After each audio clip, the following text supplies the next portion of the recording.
This shelf is full of my merchandise, which mainly is books of comic strips. And then I've also got greeting cards. People love greeting cards. These are warning stickers that you can put on all your devices. I made myself a teleprompter. So every time you drink a glass of water, you put one down here. Got an emergency beard, in case my beard has any problems.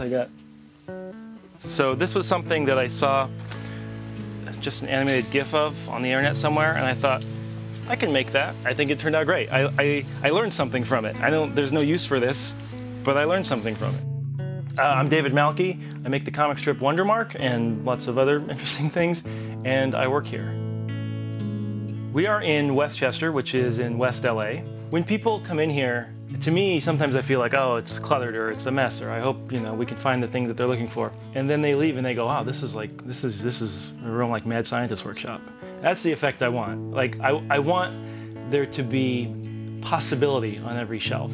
My entire career and my entire creative existence owes itself to the notion of combining ideas and combining this with that and making this out of that. And to do that, you have to start with a lot of this.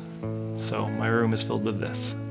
So to make my comic strip Wondermark, I take illustrations from old books, and some of these are they. This is a London Punch, 1874. To make the comic, I'll scan the images and then I'll take them apart, like characters might separate in Photoshop, and then I'll put them together like Legos and turn them into comics. Whether it's objects or ideas or disciplines, to make a synthesis, I think, is how culture moves forward and how creativity moves forward and how ideas are created. And if you have a set of skills, different skills, that the combination of which is unique to you, you will begin to make connections nobody else can make. So the Machine of Death, this is a pachinko machine originally, but this was made on a laser.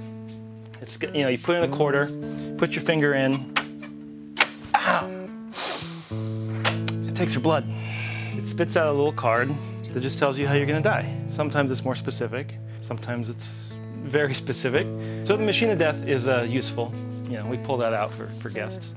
Sometimes I think about those co-working spaces where you can bring a laptop and then it's like you get a half of a desk whenever you want it. And if you need a conference room, you can have that too. And I look around and I think, it doesn't work for me. So in here, the laser is engraving cork and we're making coasters. The coasters and the magnets were examples of things that we thought would be interesting. And then we make them, and then somebody wants to buy them, and then we have a business. It's really great. I think creative products at their best are a conversation between the creator and the person who experiences it. It's less about me saying a thing and more about you and me together saying something. It's really nice not having a boss to tell me what to do. It means I have to take the blame when things go wrong. It means I get the credit when things go right.